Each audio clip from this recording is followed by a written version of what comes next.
Vous souhaitez booster votre mémoire, peut-être préparer un examen. Alors cette vidéo va vous être utile avec les 3 grands piliers pour pouvoir mémoriser plus facilement, restituer plus facilement et apprendre, réussir un examen. Bonjour à tous, je suis Véronique Chaput, sophrologue praticienne en hypnose et psychosomato-énergétique. Et je vais vous présenter au cours des 3 prochaines vidéos les 3 piliers pour bien réussir. Donc dans cette vidéo, ce sera le premier pilier, apprendre, mémoriser et surtout restituer. Alors de nombreux outils maintenant existent et c'est important de bien comprendre le fonctionnement de votre cerveau. Votre cerveau a un fonctionnement de mémorisation le plus souvent par image. Mais on va lui associer autre chose, par exemple l'écoute ou au contraire le ressenti. Et c'est important de bien connaître comment vous apprenez. Est-ce que vous êtes plus visuel? Est-ce que vous êtes plus auditif ou kinesthésique? Et à partir de là, on va mettre plusieurs sens au profit de votre mémorisation. L'idée aussi, c'est par exemple si vous êtes étudiant, vous pouvez utiliser ce genre de carte. Alors j'espère que vous pouvez voir. Alors habituellement c'est ce qu'on appelle une carte heuristique. Alors le cœur du sujet est ici et ensuite on va tourner dans le sens des aiguilles d'une montre avec les idées principales. Cette carte heuristique, vous pouvez en trouver plein sur internet. Vous avez maintenant pas mal de logiciels pour pouvoir les faire, MindMaster, Jitmint, Mindfree. Vous avez vraiment l'embarras du choix. Alors moi j'ai plus de couleurs sur mon imprimante, mais bien sûr on met plein de couleurs.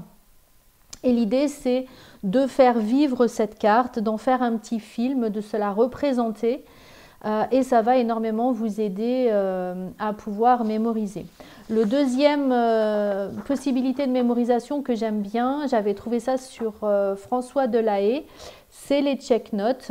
Alors les check notes, c'est un mélange de mots et d'images qui va vous permettre de mémoriser très rapidement, d'avoir vraiment un résumé de ce que vous pouvez avoir, puisque la mémoire ne pourra pas tout restituer, mais par contre vous allez noter l'essentiel et c'est en notant l'essentiel que vous allez pouvoir commencer à mettre de la teneur à l'intérieur. Donc pouvoir mettre de la couleur, pouvoir faire des schémas, pouvoir mettre en images ce que vous avez à retenir va vraiment booster votre mémoire. Ce qui est important, c'est que la mémoire, elle va prendre tout ce qui est essentiel et chaque nuit, vous allez pouvoir bien sûr reprendre ce qui était important et lâcher ce qui n'est pas important. Donc ce qui veut dire que quand vous avez quelque chose à mémoriser, eh bien le soir même, on fait ce genre de travail qu'on a eu en cours la journée. On refait le soir sa carte, on la mémorise. Le lendemain, on va mémoriser. Ensuite, on va le faire à une semaine, on va reprendre ce que l'on a fait. Chaque fois que vous avez un mot ou quelque chose ici que vous ne mémorisez pas, il faut repartir voir le cours, bien sûr, pour le remettre. Ensuite, on le fait donc à une semaine, à 1 mois, et à 3 mois, et à 6 mois. Et là, ça permet vraiment d'arriver à l'examen avec des connaissances qui sont solides et qui sont bien enregistrées que vous allez pouvoir restituer. Une autre façon de pouvoir mémoriser, puisque je vous dis que plus vous allez mettre des choses en place dans vos 5 sens et plus ça va être facile pour vous. Si vous êtes auditif, vous pouvez parler à voix haute, vous pouvez mettre une musique de fond sans parole et très douce. Pas à plein badin dans les oreilles.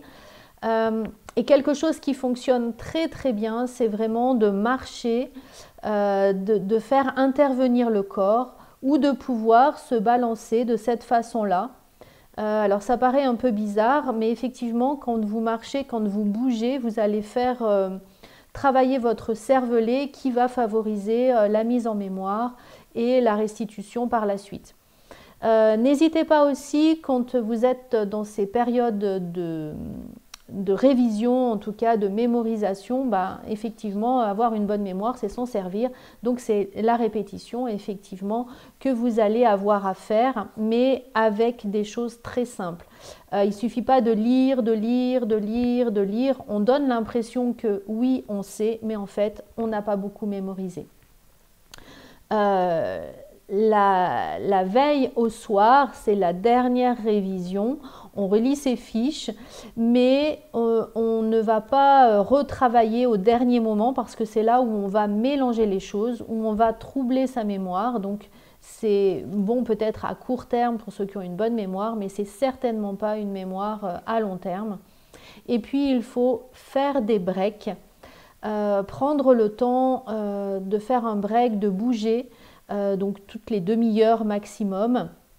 On se lève, on fait le tour de la table, on bouge un petit peu, on sautille sur place. Ça, c'est très très important pour lâcher, pour sortir et faire une bouffée d'oxygène à son cerveau. On va bien sûr respirer, faire des grandes ouvertures comme ça avec le corps, s'étirer pour que toute l'information puisse passer. Et surtout, surtout, on ne fait pas des breaks sur son téléphone puisque vous êtes tout simplement en train de créer beaucoup trop d'informations, ce que l'on appelle des empans. On a à peu près entre 5 et 7 empans, c'est-à-dire choses que l'on peut mémoriser. Quand on est sur les réseaux sociaux, quand on va voir son téléphone, on augmente la charge mentale et donc c'est certainement pas bon pour réviser. Et tout ce qui va troubler votre révision, c'est-à-dire les bips sur le téléphone, les réseaux sociaux, les messages, les informations qui arrivent sur WhatsApp, c'est jamais en période lorsque l'on apprend et lorsqu'on mémorise. C'est vraiment quelque chose qu'on oublie, on le met loin parce que même la lumière peut vous troubler et là on perd 30% de son apprentissage. Donc c'est vraiment trop dommage. Donc pour l'optimiser, les cartes heuristiques mentales, les check-notes, beaucoup de couleurs de schémas, on bouge et on fait des breaks et jamais sur son téléphone. Voilà, j'espère que ces quelques conseils vous aideront. On se retrouve dans les prochaines vidéos pour le deuxième et le troisième pilier de l'apprentissage. Belle journée!